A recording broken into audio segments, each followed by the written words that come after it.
It was recently announced that Israel's finance minister, Bezalel Smotrich here, approved 19 new settlements in the occupied West Bank. This has been published everywhere now. Israel's security cabinet approved the recognition of 19 new settlements in the occupied West Bank as the government continues its settlement expansion push. This is Israel's far-right minister Bezalel Smotrich, who really is spearheading this massive undertaking of settlement expansion. And here's a photo here, just so you guys can see it, of 69 settlements under Israel's current government have been approved. 69 now. That brings the total from 2022 to 141, excuse me, to now, which is 210. 210 today in 2025. Every single little blue line dot you see there is an Israeli settlement. Okay, look at the entire occupied West Bank. They say that they estimate around 800,000 or so settlers in the entire occupied West Bank. 65% of them or so, maybe even a bit more, are actually all concentrated in the center right around here where East Jerusalem is. Okay, so the vast majority are concentrated in the center of that kidney bean shape of the West Bank, and the rest are scattered throughout. I've previously talked about where my family's village in the occupied West Bank. They're deep in the West Bank, deep in the center north of the West Bank, near a larger city called Nablus. My family's village is next to the most violent settlement in the entire West Bank. They're called Yitzhar. They actually have an extremist ideology that's recognized as a U.S. special designated terrorist organization. So these are the sort of people that live in these settlements, okay? And just so you know, the way that Israel gets these settlers to come in is they give them tax write-offs. So they say, you could live in Israel or you can go into the occupied West Bank, which is stolen land, and we're going to give you 30% off your taxes. You're just going to get a 30% tax write-off. We plop you in to a settlement into the West Bank. We're going to give you free weapons from who? Well, from the United States. U.S. weaponry. Here you go. Take it. Gift to you. Happy Hanukkah. Go ahead. Go straight into the West Bank. Go straight up to a Palestinian. Do whatever you want to them. Because you're going to have less than a 1% conviction rate if you're an Israeli settler in the occupied West Bank, and you'll have a 99% conviction rate if you're a Palestinian in the West Bank, in your own homeland. But when a settler comes in and does whatever they do to you, they have less than a 1% conviction rate, okay? This is what's happening in the Israeli occupied West Bank. So here's my question. Bezalel Smotrich, he's a Russian-Ukrainian Jew, by the way, that lives in the Israeli occupied West Bank. That's what his ethnic background is. I have a question for everybody listening. Let them go ahead and annex the whole West Bank. I'm telling you, as a Palestinian, go for it. Take it. 3 million plus Palestinians are living there with a growing population. Where do you want to put them? You want to kick them out into Syria? Go for it. Kick them out into Syria. Then what? When your borders are destabilized, what are you guys going to do then? Expand? Okay. And when Syria becomes destabilized and Syria now has to deal with more of this fomenting anger, and people are pushed out, how much money do you think Europe is going to have to spend on border control because of the fact that Israel created 3 million more refugees? Did anybody think about that? Did anybody that's supporting Israel think about the fact that now it's going to cause a refugee crisis? 3 million Palestinians plus in the occupied West Bank. Where are they going to go? Does America want to take some? Does Europe want to take some? I don't think so. I think the West is kind of sick of refugees. Let's be honest here. I think there's a growing movement on the right to get rid of refugees. Let's be honest here. So if that's the case, then why the hell is the West allowing this to happen? If you don't want brown people in your countries, why then are you allowing this happen? Okay, here's another thing that people also don't talk about. When this does happen, they're already doing it. When this does happen and they annex the West Bank, what's going to happen when there's all of this international outrage? Are they going to pass more anti-Semitism laws? Because they are conflating criticism of Israel with anti-Semitism. So very rightfully so, people are going to start being outraged by what's going on. When you see an actual displacement event, when they start seeing footage of Palestinians being pushed out of the occupied West Bank into Lebanon or Jordan or Syria or wherever else, the day that happens, think about the global uproar. Think about the global uproar. How much hate do you think is going to be directed at the perpetrators of this? And how much hate is that going to cause to a growing hatred towards the individuals that support that? Do you think that that's going to be helpful? Do you think that's going to be helpful for social cohesion in Western countries? Why does America want to put up with that? Why does Europe want to put up with that? Why are they allowing that to happen? If they really want peace, if they don't want it to come back to bite them, why don't they do something about it? You know what? Put the United States to the side because we know the United States. Trump lets them do whatever he wants. Trump is Miriam Adelson spoke. He's her puppet. Okay, Trump is bought out by the Israel lobby. Put America to the side. We have Europe. All right, Europe has 30% trade in goods with Israel. 30%. 30% of Israel's economy trade in goods with Europe. Do you know how much leverage Europe has on Israel? If Europe said we're ending complete trade with Israel, complete sanctions, you know Israel would have no choice but to withdraw from the occupied West Bank. That's not an exaggeration. Back in even 2019, Netanyahu went out publicly and he said that if the world imposed sanctions on Israel, Israel would have no choice but to pull out of the occupied West Bank because it would not be able to withstand the sanctions imposed against it. That is a fact. That is a direct quote almost from Netanyahu at a speech he gave in 2019 at a university in Israel. He knows very well why. If you cut off Israel's economy, the whole entire settlement expansion into the occupied West Bank, it's a business enterprise. You need money. Okay, if they're not going to get the money to do it, they can't do it. That's why Israel heavily pushed the anti BDS legislation in the United States. Back in 2014, 2015, 2016, the BDS movement was growing in the United States where it would push American companies to divest from Israel, divest, boycotts, and sanctions. Okay. Boycott, divestment, and sanctions, BDS. They started doing that and it was actually effective. It started making traction. And Israel got terrified. Why? Well, because oh shit, if people start boycotting us and sanctioning us, we're not going to be able to steal more land. So what did Israel think to do? Well, they're like, you know what? The best thing to do here is going to be to push laws in America to make it illegal to boycott us. And somehow laws passed. Somehow Congress started passing legislation to make it illegal to boycott Israel. Isn't that a First Amendment right? The ability to boycott? Yes, it is. Are you wondering, well, how is that legal, Wally? How does it make sense that in the United States you can boycott America, but you can't boycott Israel? That doesn't sound right. It isn't right. It isn't right. And guess what? It hasn't been taken to the Supreme Court yet.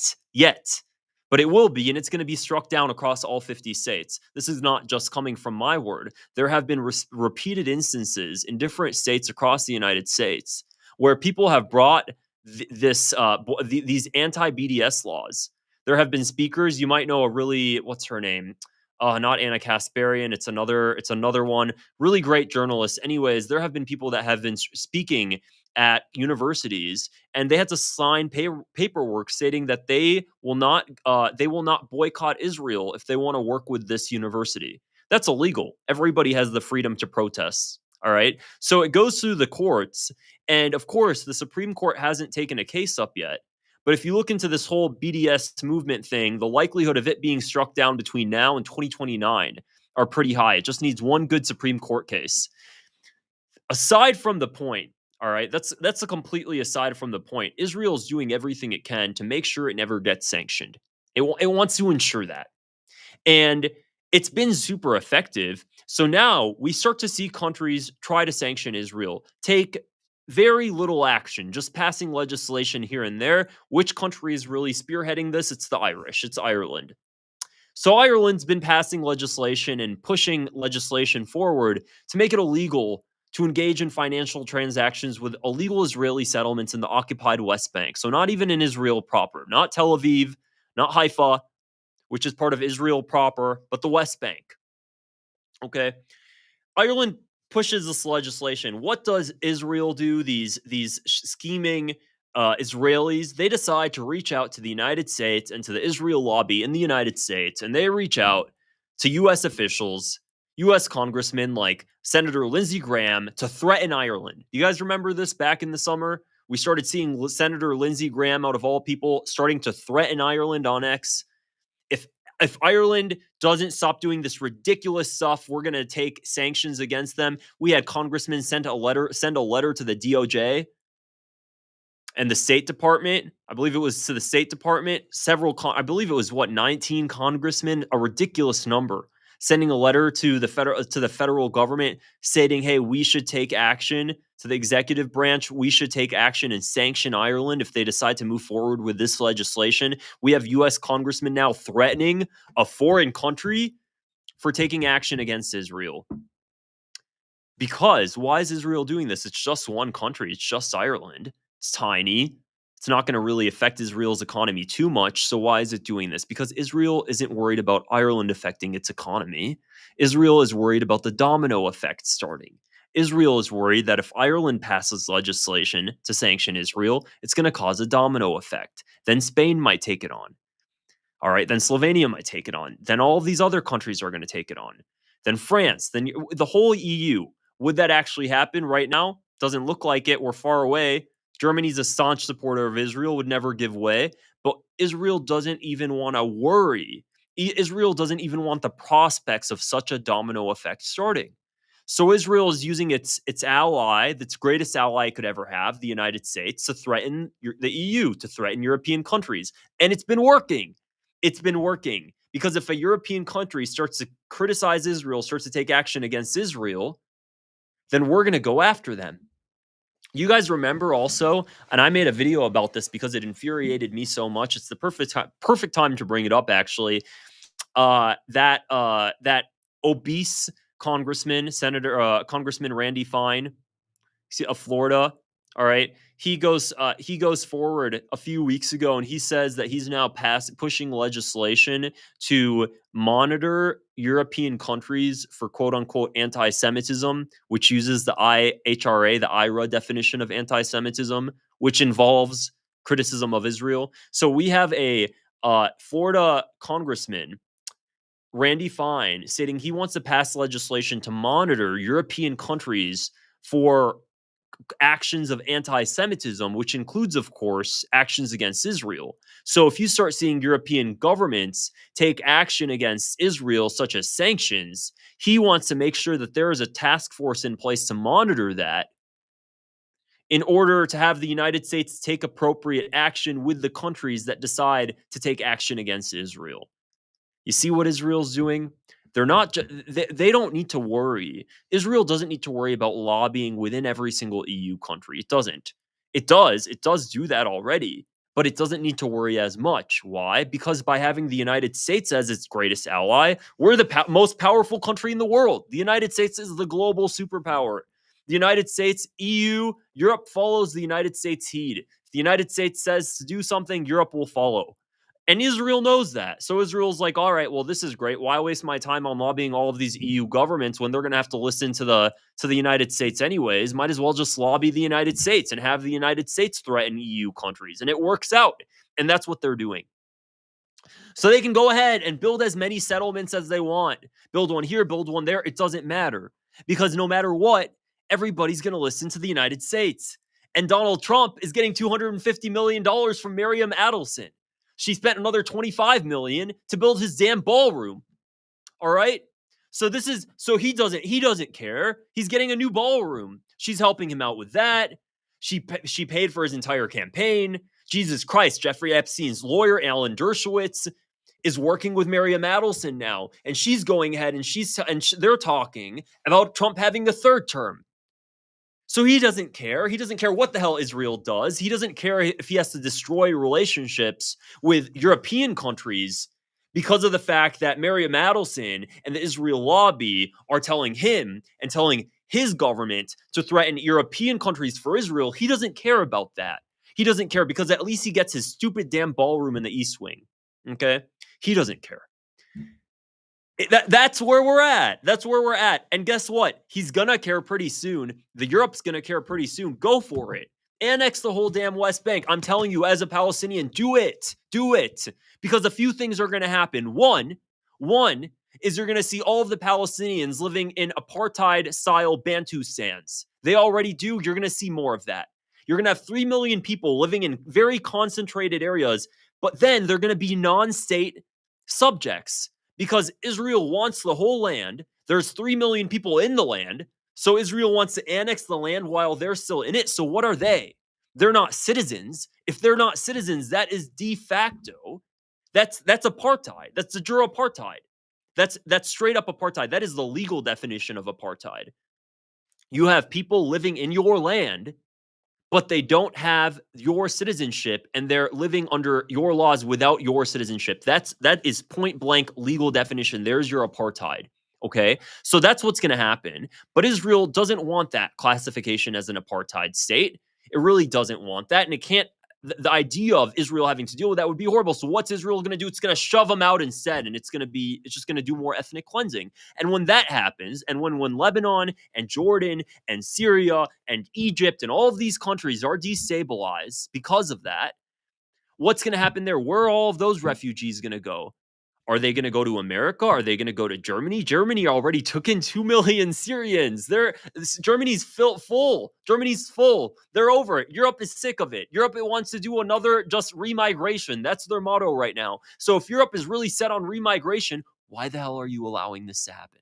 Why are you allowing this to happen? If you don't want any more migrants from your countries, why are you allowing this to happen? Because don't you see the domino effect that this is going to cause? Don't you see where things are headed? Don't you get it? Your countries are going to be flooded with Arabs because of the fact that you're supporting the project that's causing it. How do you see that?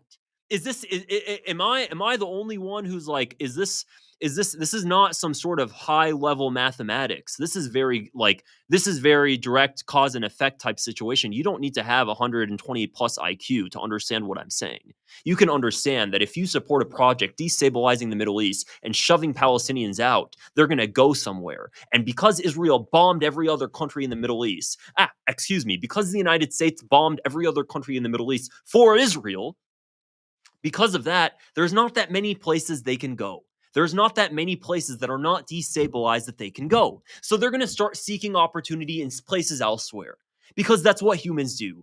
So they're going to start and they're going to try to go to Europe. And there's going to be some left-wing governments in Europe that are going to take them in. And then the citizens of those countries are going to be pissed off because they're going to be like, why do we have to keep taking migrants in? We're sick of them. We want to keep Europe white. That's what they keep saying. And Europe's going to get annoyed. Okay, great. Then why the hell are you supporting the project that's causing it? Did you think that far enough ahead?